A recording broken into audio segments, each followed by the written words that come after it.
はい、皆さんこんにちは。コンテンツ系の稲です。よろしくお願いいたします。このセッションはですね、ちょっと待ってくださいね。座ります。ザ UX 革命と、フリクションゼロへの道ということで、皆さんフリクションレスっていう言葉聞いたことあられると思いますし、実際そのフリクションに対してもいろいろとすでに取り組んでいらっしゃる皆さんいらっしゃると思います。結局フリクションってお客さんにとってもやっぱり良くなくて、良い顧客体験が与えられず、結果的にそれがロストジャーニーになっちゃってお客さんも戻ってこないと、そんなことになりますし、ブランドからしてもですね、結局お客さんが購買してくれないっていう状況になるので、売り上げにもインパクト出ちゃうということなんですけども、今日はですねこのフリクションに対して、ゼロへの道をですね突き進んでいただいている、皆さんをお迎えしながらちょっとそのテーマにですねディスカッションをしていきたいというふうに思っておりますのでよろしくお願いします。じゃあですね登壇者の皆さんご紹介していきたいと思います。先ほどありましたので簡単にですが、トライトの志賀さんよろしくお願いします。よろしくお願いしはい、ます。で損保ダイレクトの山本さん、よろしくお願いします。はい、であとギャップライズから鎌田さんですね。よろしくお願いします。はい、で鎌田さんはですね両方の会社のコンサルとして入っていただいてますので、今日はその立場でいろいろとコメントをしてもらいたいと思ってます。よろしくお願いします。はい、じゃあですね、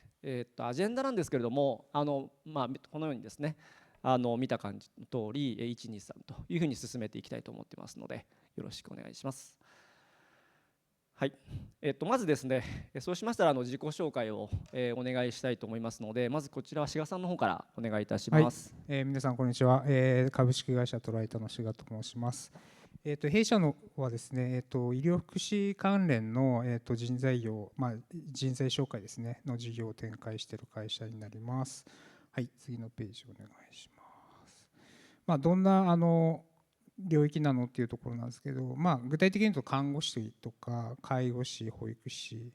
その他に医療関係ですね。であとはもうちょっと毛色が違うんですけど、施工というところで建設業界向けの派遣であったりとか紹介という感じですかね。で、サイトがもう多くてですね、8サイト9サイトぐらいあるような感じで、それぞれのサイトで集客をして、人材の紹介をやっているという感じです。で最近はですね、医療福祉系のアプリでシフト管理っていう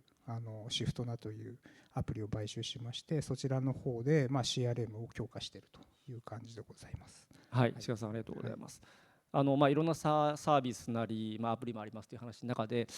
実際その UX の改善活動については、全体感どんなふうな取り組みされていらっしゃいますか？そうですね、僕は去年2024年4月にトライトにジョインして、で一番最初にすごく大きくやり始めたのが、広告の集客の強化とか CRM とか当然テーマはあったんですけど、最初やっぱやったら LP なんです。LPでサイトをとにかく良くしなきゃダメだっていうところと、あとやっぱり広告今 CPM めちゃくちゃ上がってきてるので、やっぱりランディングページの CVR を相当上げていかないといけないというところで、そこでどんだけ UX よくできますかっていうところが非常にテーマに一番最初に設定して、でそこの改革をちょうど1年ぐらいですかね、続けてきていて、おかげさまでコンバージェント非常に上がって、でみんなの頑張りもあってデータの感度もすごく皆さん上がってきて、非常にいい改革ができているという、そういう状況ですね。ありがとうございます。基本的にトライトさんの場合、広告で集客をして、で LP にランディングさせて応募いただくっていうのが、オンラインのジャーニーです。そうですね、はい、そこが一番のキーであり一番ロストするところでもあるので、そこのコンバージョンレートっていうのはもう本当 EC でいうともうバスケットと同じ、ぐらいの位置づけですね。はい、ありがとうございます。ではですね、次に山本さんの方お願いいたします。はい、皆様こんにちは。損保ダイレクトの山本でございます。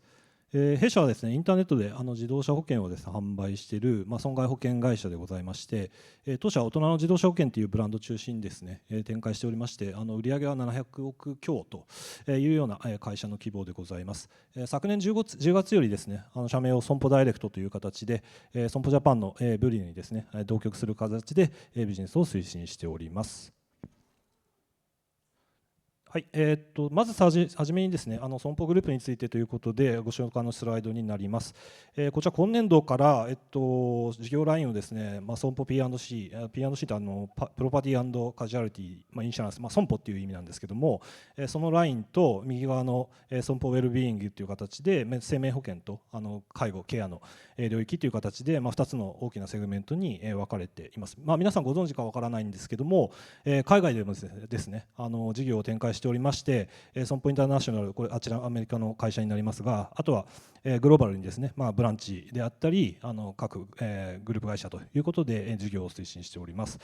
当社はその中でも一番左側ですね、国内損保事業というセグメントにおきまして、損保ジャパンとですね同居する形で、主に当社はダイレクト事業における個人商材を推進しているというような特徴の会社になっております。当社の損保ダイレクトのですねパーパスとして、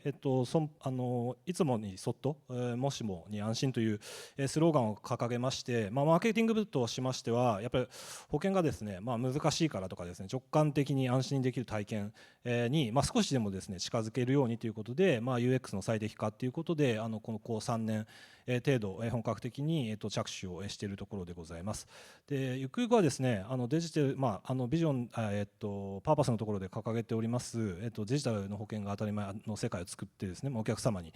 人生をサポートするっていうところを標榜してですね、日々業務に取り組んでいるところでございます。で我々として、コンテンツスクエアのツールを使ってですね対応している領域としまして、全ての顧客体験における改善というところでやっておりまして、新規の申し込みのところから、ご継続、あとは契約内容の変更であったり、毎日の事故の場合ということであっても、やっぱりストレスを感じていただかないようなサイト設計みたいなところを意識して業務に取り組んでいるというところでございます。はい、山本さんありがとうございました。はい、じゃあ2社からの全体感お話しいただいた上でですね、ちょっと本題の方に入っていきたいと思います。テーマ1はですね、ちょっと目線合わせっていうのを目的にしまして、UX を妨げるフリクションについてちょっとお話をしていきたいと思います。はい、でフリクション、これは皆さんもご存知ですね。はい、皆さんもブランドで購入体験するときにイライラっとしたことあると思いますけど、その妨げやストレスを指します。で結局このフリクションが多ければ多いほど、結果的にコンバージョン率とか、離脱に悪い影響を与えているというのはもうデータで示されている状況でして、やっぱりここは顧客体験的にもビジネス的にも取り組んでいかなきゃいけないと、そういうお話ですね。でこのフリクションのトレンドなんですけども、今どんな風になってますかということで、コンテンツスクエアもですね毎年1回ベンチマークレポートというレポートを出しております。でここでお客さんのオンラインの顧客体験のトレンドについていろいろと情報発信しているわけなんですけども、その中でもですねこのフリクションについて触れられています。ベンチマークレポートの中では全体的にはいろんな理由があって、このようにですねコンバージョンの道のり険しくなってますよと、コンバージョンレート低くなってますよと、グローバルでと、日本も同じなんですけどもというようなお話を共有しているんですが、その中の理由の一つがフリクションなんですね。でこのデータによると、皆さんのウェブサイトに訪れた5人の中で2人のお客さんがフリクションを感じていると、40% の方々が何らかフリクションを感じてしまっているという状況が発生しているということが明らかになっています。はい、でじゃあこのフリクションって何なのということをちょっと対別をしてみました。で1つ目がですねこれ分かりやすい話でシステムエラーとか読み込みスピード問題ですね。で2つ目が UI エラーということで、これは金融機関さんのようにユーザーとブランド側のギャップが多ければ多いほど起きやすい話なんですけども、一つがガイダンス不足ということで、ブランド側は多分このガイドで分かるはずだろう、それが分かってないとかですね。あと商品の知識のギャップということで、ブランド側はこれだけ情報提供すればさすがに商品知識補ってもらえるでしょうという話があるはずなのに、実際は分からない方が多い、こういう知識のギャップというのもあります。でデバイスのですね、最適化されてないみたいなお話もありますというのが2つ目で、3つ目はですねよりデジタルマーケティング一生懸命やればやるほど起きちゃうことなんですけど、コミュニケーション設計上のエラーということで、チャンネルでコミュニケーションチャンネルごとに最適化していてもですねチャンネル横断で見ると、もしくはその1ユーザーから見るとですね、いろんなオファーが来て混乱するとか、あとタイミングのずれですね。リアルタイムに状況を捉えられてないので、今更クーポンもらってももう俺買っちゃったよみたいな、そういうステージがもう変わっちゃってるみたいな、状況も発生して、これもフリクションにつながっていますということです。で議論してるとですね、結構皆さんと議論を事前にしてたら、結構これ深くてどんどんと分解されていきそうになったんですけど、一体3つにまとめてます。でちょっとこのページをもとにですね、志賀さんにまずお伺いしたいんですけど、特に1番ですね、このエラーとかスピードの問題って直しゃいいじゃんという話なんですけど、で私もいろんなお客さんと話して、IT 部で大体モニタリングしてるよ、なんか対応してるよって聞くんですけど、実際は顧客体験的にもこういったエラーとかスピードの問題って解決されてないな、いまだにというふうに感じてるんですけど、これってなんでなんでしょうかね。これ何個かやっぱり要因があって、一つはその PDCA サイクルをみんながこう回せるようになってきて、でそうするとやっぱりテスト品質って落ちていくんですよね。でそこからこう抜け落ちていく。だから要は行動量と品質ってやっぱどうしてもトレードオフなので、カジュアルに開発ができるようになればなるほど、開発が知らないところでエラー起きてる。だから開発一生懸命見てるのは大体サーバーサイドのエラーで、フロントで起きてることってあんまり分かんないみたいな、自分たちが作ってないから認知できてないみたいな、そういうところは結構あるっていうところと、ページスピードの読み込みに関してはやっぱりそのタグがいっぱい入ってるとか、あと AB テストでも僕ら問題になっていくんですけど、重ねていくとどんどんやっぱ遅くなっていくんですよね、テストをすればするほど。だそういうところがやっぱり如実にこうトレードオフでやっぱり出てきちゃってるところが多分あるっていうのと、あと開発側がやっぱりそのエラーに対する、開発だけじゃないんですけど、起きてるエラーに対する定量的なアプローチができてない。いや金額換算がなかなか難しいじゃないですか。インパクトが分かりにくい、っていうのと、レアなケースでしか起きないっていうふうに一回インプット入っちゃうと優先順位下がっちゃうんですよね。でも実際に起きてる現象ってもしかしたら頻繁に起きてるかもしれなくて、コンバージョンにめちゃくちゃ関与している可能性もあるので、そういうところがちょっと見落としがちっていうのが今起きてることなのかなっていう感じがしますね。じゃあエラーは起きやすい状況になってきてるけども、そうですね。それってIT 側だけではそのインパクトがわからない。あとツールの発達でやっぱりその実装がすごくカジュアルになってきたので、それによって起きることもやっぱ多くなってきてるんじゃないかなっていう感じはしますね。そういう意味では IT 側だけでは賄いきれない。そうですね。だから業務側もやっぱりちゃんとモニタリングしていって、その UX が落ちていないかどうかっていうのはやっぱりこう意識を高めていかないといけないですね。ビジネスインパクト軸、顧客体験軸で見ていく必要がありそうだと。わかりました。ありがとうございます。じゃあ次山本さんにちょっとお伺いしたいんですけど、2番目ですね、 UI のエラーの話は結構やっぱり皆さん直面していろいろと苦労されている話かなと思うんですけど、どんな取り組み課題感をお持ちですか。そうですね、コンテンツスクエアさんのロストジャーニーのちょっと図で簡単に示したいなというふうに思ってるんですけども、まずもって自動車保険、皆様触っていただいた方はご存知かなと思うんですけど、e コマースとかと違ってですね、だいぶジャーニーが非常に長くて、入力項目が非常に多くてですね、かつ金融商品ということもありまして、わからないということで、ジャーニーが長いだけではなく、いろんなペインポイントというところが、フリクションを起こしやすい原因というのが非常に多くあり、かつそのフリクションの内容が非常に多岐にわたるということで、日々ここに頭を悩ませているというようなところでございますと。で先ほど志賀さんの話もありました通り、やっぱりフリクションが発生しているイコール離脱ということになりまして、ビジネス的なロスというところがやっぱり可視化できてきているっていうところが、直近の大きなテクノロジーの進化かなというふうに思っておりまして、なかなか技術の人とですね、こういうことが発生してるじゃんみたいなことあるんですけども、じゃあどんぐらい発生していてどれぐらいビジネスにインパクトしてるのって、なかなかその辺表現することって、皆さんもそうかなと思うんですけど難しかったかなというふうに思ってるんですね。それをしっかりと可視化してあげることによって、技術も巻き込んで、これはちょっと大きいねということで手を加えようと、そういったところがやっぱり必要になってくるんじゃないかなというふうに思っています。で保険に関して言うと、やっぱり保証内容は分からないとかいうところですかね。あと入力内容が非常に多くて、あと項目多すぎて疲れたとかですね、こういったユーザーのインサイトっていうのがあるんじゃないかなというふうに捉えております。それを体系的にですね、主にウェブ購入におけるフリクションという形で5つのパターンにまとめたものがこちらの内容になってございます。先ほどご紹介しました通り、途中離脱が多いというところに加えまして、やっぱり保険特性の分かりづらさ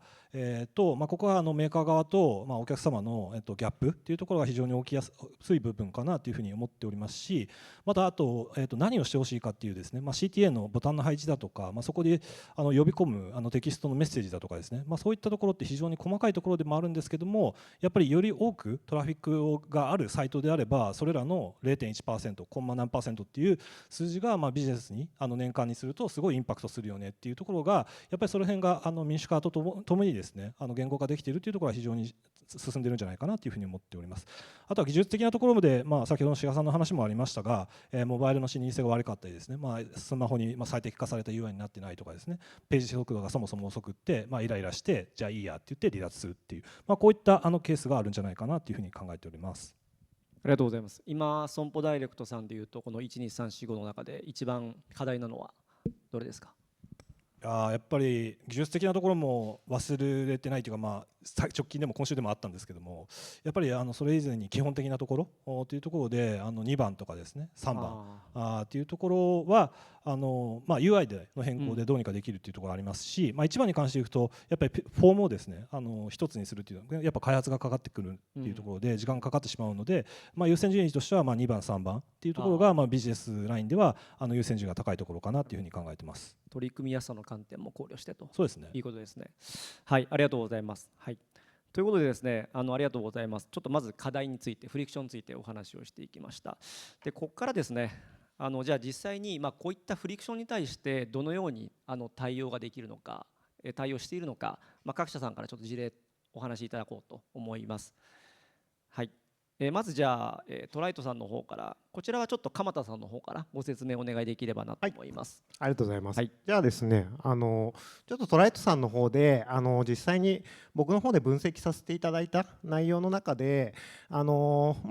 回ですね特別に許可をいただいて、さっき志賀さんからお話しいただいたところでもうまさにっていう事例がありましたので、ちょっとそちらの事例をお話しさせていただけたらなと思います。で、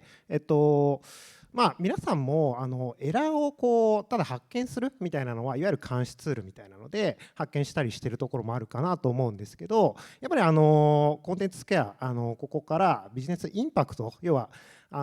それがどれだけコンバージョンだったりとか売り上げに影響しているのかっていうのを可視化してで優先順位をつけていくっていうところが非常に重要になってくるかなっていうところの一つの例です。で先に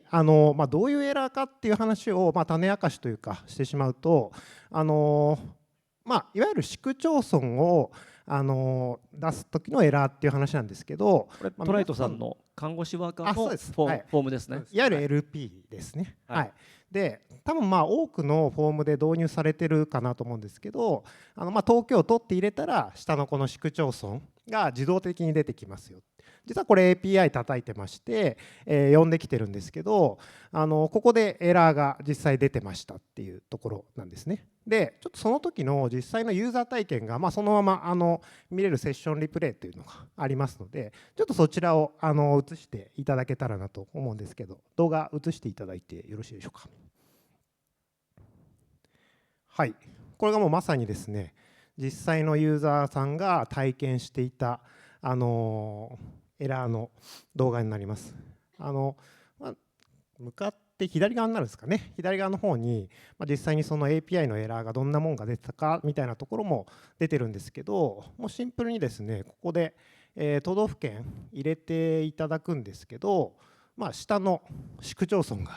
が出てこないっていう、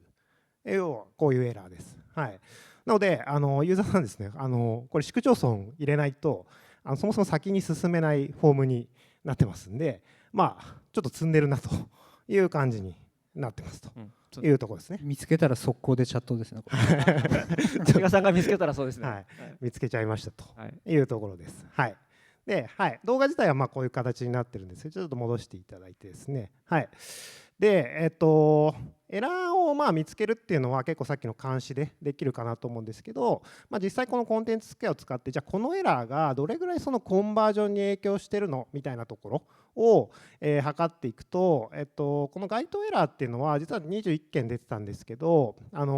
実はこのエラーってそんなにこう頻繁に出るエラーじゃないんですね。かなり限定的、要はお客様のネットワーク状況だったりとか、ブラウザーの状況とか、そういうものがかなり重なり合わないと出ないようなエラーになっているので、出たユーザーが全員コンバージョンしないわけではないんですけど、このエラーに遭遇してしまうとコンバージョンレートが3割減ってしまうと。本当は要は10人コンバージョンしてたのが7人ぐらいになっちゃうとか、そういう話ですね。はい、で、実はよくよくこの話を聞いてみるとですね、このエラーって出ることを実はご認識いただいてたというところでしたと。ただ先ほどお伝えした通り非常に限定的で再現が難しいというところと、なかなかこれをビジネス的に定量化するっていわゆる監視ツールではできないんですけど、換算すると大体その月3件とかそれぐらいのロストを生んでるんじゃないかっていうのが分かったので、これ他の LP でも実は同じようなことが起こってるっていうところが見えてきたので、速攻対処しましたというところですね。はい、はい、ありがとうございます。これ月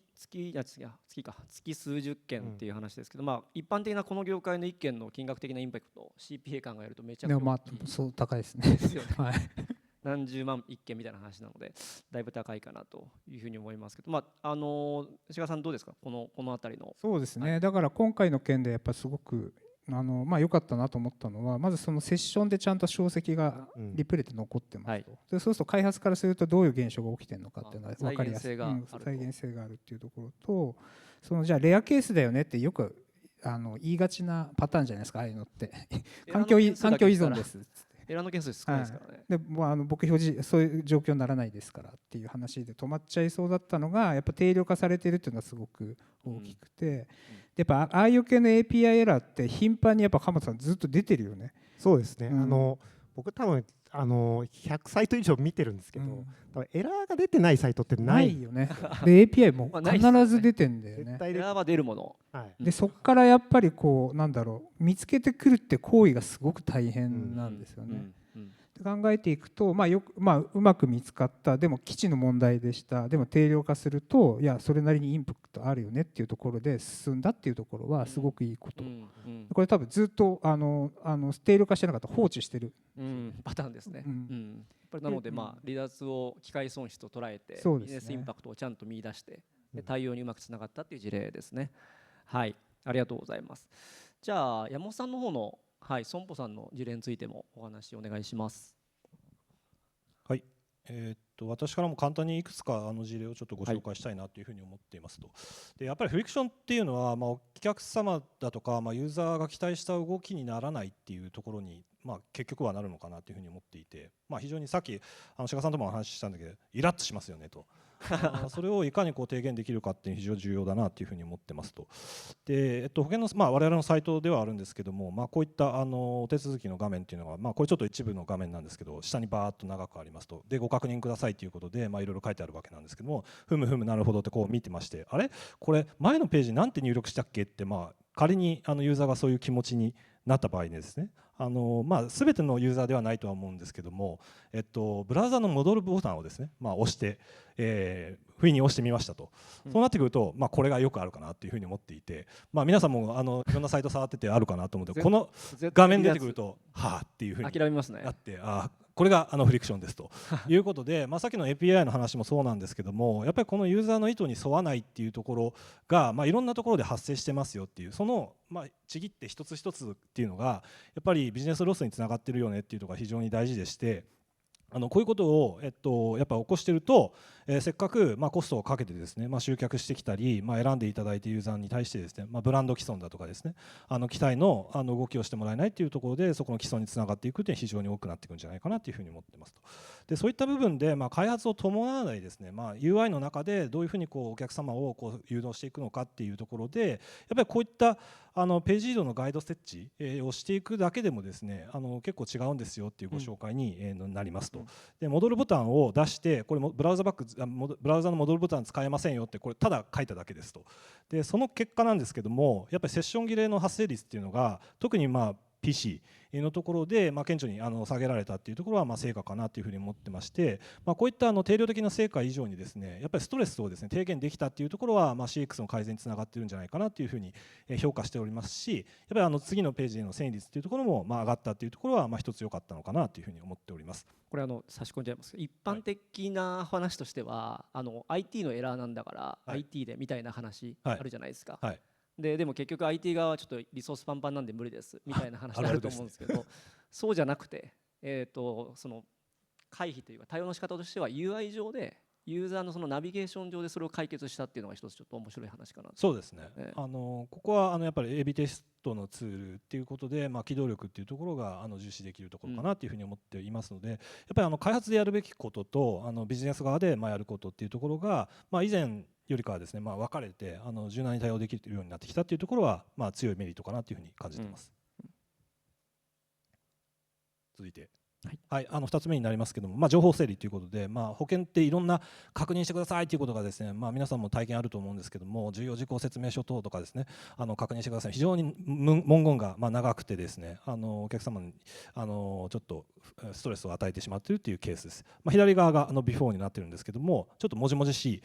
出しててですね、非常に恥ずかしいサイトではあるんですけども、こういったサイトをですねラベリングということで、当然ですねアコーディオンで開けるような形にして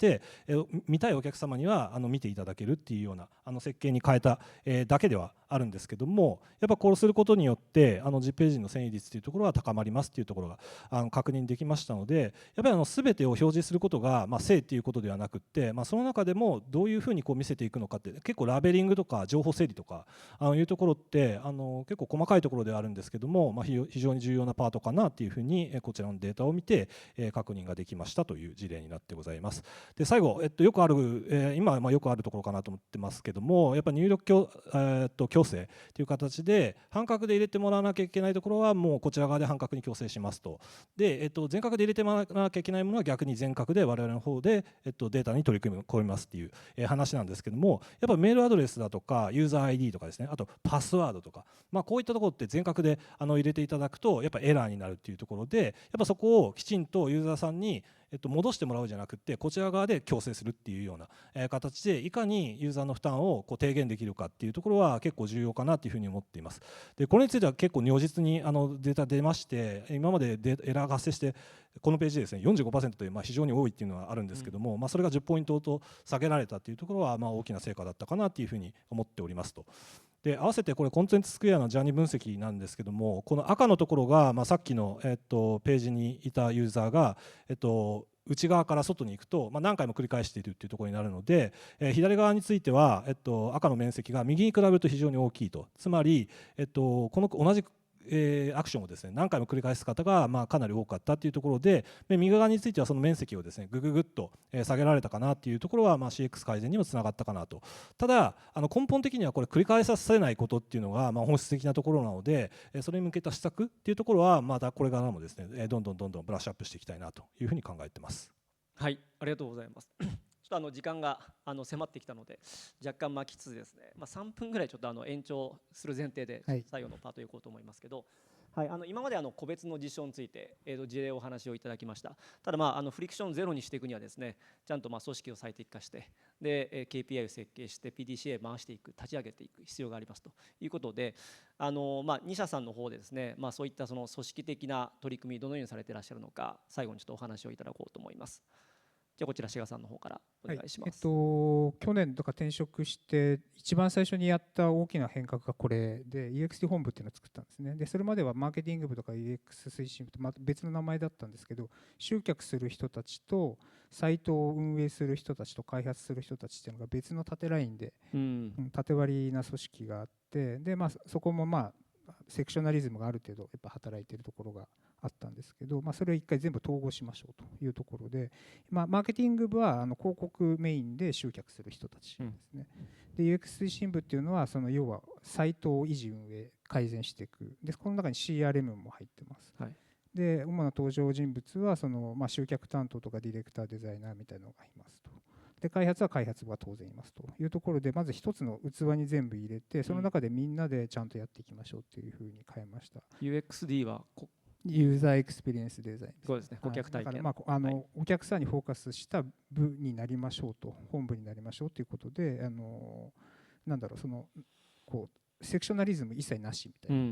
な、そういうちょっと状態にしていきましょうというか形で組織変化をさして、であともう一つ大きく変わったのは CRM も広告もそうなんですけど、集客する人が LP を責任持ってやってくださいっていうのを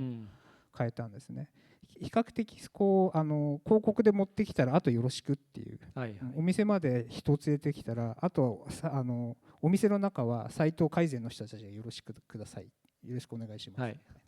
そういうのありがちなんですけど、そうじゃなくて連れてきたら入り口まで自分で責任持ってくださいと。でそれはさっき言った LP でいうと、うちでいうと登録フォームなんですよね、はい、でそこのコンバージョン改善をしないとそこまで責任持ってもらわないと CPC、 要は広告ってどんどん上がるじゃないですか。そうですね、はい、で CVR を2倍にしないと CPA って一定にならないですよね。なんでだから CPC はどんどん上がっていっちゃうんだから、CVR を改善して CPA を落とす取り組みもマーケッターがちゃんとやらないとダメですっていう形にして、でそれでぐるぐるぐるぐるこう回していくっていうのが構築できたっていう感じですかね。それに対してやっぱ開発も一緒についてきてくれないといけないので、一つの器の中で一緒やりましょうという。より明確にコンバージョンに関する KPI もマーケターに持たせた。そうですね、はい、はい、ありがとうございます。で実際に PDCA のサイクルについてはいかがですか。そうですね、当初導入当時はまだそのサイト1サイトでしかやってなかったんですけど、気がつくとですね、ほぼ全サイト入ってるんじゃないかな。だいぶドメイン多いですもんですよね、はい、全然許してもないんだけど勝手に入れてっちゃうんですよおいみたいな、我々は嬉しいんです予算がみたいなすごいことになってて、もう今月130本もやってるのみたいな状況なんですよね。で当然要はコンテンツつけてネタを探してきて、毎日こう課題を探してきて、じゃあそれを解決するために AB テストをやりましょうと。で AB テストでは課題解決は基本的に仮説だから、自分がこういうふうにやった方が改善するよねと思ったら必ず AB テストやらなきゃいけないじゃないですか。だからそこをとにかくカジュアルでやっていきましょうというところを去年とにかく一生懸命やりましたって感じですね。でこれ前職でも起きたんですけど、それに伴い品質が下がるんですよ、必ず。はい、でそれが左側ですね、 UAT でユーザーテストの活用を今後実施予定っていうのが、要は品質管理のためにユーザーテストをちゃんとやらなきゃダメですっていう、それが今の僕らの課題で、回せば回すほどやっぱりリリースの回数が多くなるので、バグのやっぱりぶどまりって必ず起きるんですよね。でそこに対してどのぐらいメス入れられるかっていうところを今後やっていくっていうところで、そこの方もちょっとコンテンツスケアをうまく使ってなんだろう、テスト自体の効率化を図っていきたいっていうのが今後のテーマですね。だから第2ステージにやっとトライとは来た感じです。はい、はい、ありがとうございます。山本さんの方もお願いします。はい、当社についてはコンテンツスクエアを入れる前と後で、UX 改善がどういうふうに変わったかっていうところを示した図になりますと。でこちらウェブだけのAB テストの結果ということで、広告とかメールの AB テストっていうのはここは入れておりませんという状態で、年間60本ほどやってるわけなんですけども、以前はやっぱり GA の数値だけ、皆さんも GA とかですね、Adobe とか見られてるかなっていうふうに思うんですけども、やっぱり視認性があんまり良くないよねっていうところは皆さんも感じてらっしゃるかなというふうに思いますと。でコンテンツスクエアになってきますと、やっぱファネルから、どういうジャーニーをたどってるかとですね、どんぐらいぶどまりが減ってるのかとかっていうところがやっぱり一瞬で分かるっていうところが、GA とは違う部分かなというふうに思ってますし、そこにセッションリプレイということで実際のユーザーの動きっていうのを可視化できますよと、実際見れるというわけなんですけども、そこで我々が本当に動いてほしかった動きとどういうふうに違うのか、それがなぜなのかっていうところが、これまでですね、経験と勘によってましたということで、やっぱりそれがデータとして見える化され、そこに対してピンポイントで対策が打てるっていうこと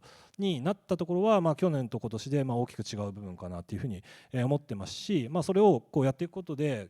当然売上もさることながら、ユーザーのストレスというところも下がっていけるんじゃないかな、下げられてるんじゃないかなというふうに思っていますと。で今はやっぱり定量的な評価に偏っているということがあるんですけども、今後はちょっと社内のデータの収集とかですね、工夫してしっかりとお客様の評価がアンケートの結果だとかコールセンターの問い合わせというところがちゃんと提言できているよねというところまで進めるべきかなというふうに今後の分野については考えています。はい、ありがとうございます。ちょっと時間になりましたのでまとめていきますけれども、はい、今日はですねフリクションゼロへの道ということで事例とですね、組織的な取り組みについて2社さんにお話をいただきました。ありがとうございました。最後に会場でこれからアクセラレーションしながら取り組んでいく皆さんに、一言だけこのフリクションゼロをですねファーストフォワードで達成していくための鍵について、もう時間ないので志賀さんだけでよろしいですか。一言はい、お願いします。だから、簡単に言うと毎日イラッとしてください。イライラは発見の源なので、やっぱ毎日イラッとしないといけないです。やっぱ UX を司る人は毎日イラッとする、毎日イラを発見するってことがすごく重要なのかなというふうに、思います。はい、はい、ありがとうございます。じゃあみんなイラチになりましょうって感じですかね。はい、はい、ということでですね、はい、今日は西田さん事例のお話いただきましてどうもありがとうございました。皆さん拍手をお願いいたします。ありがとうございました。ありがとうございました。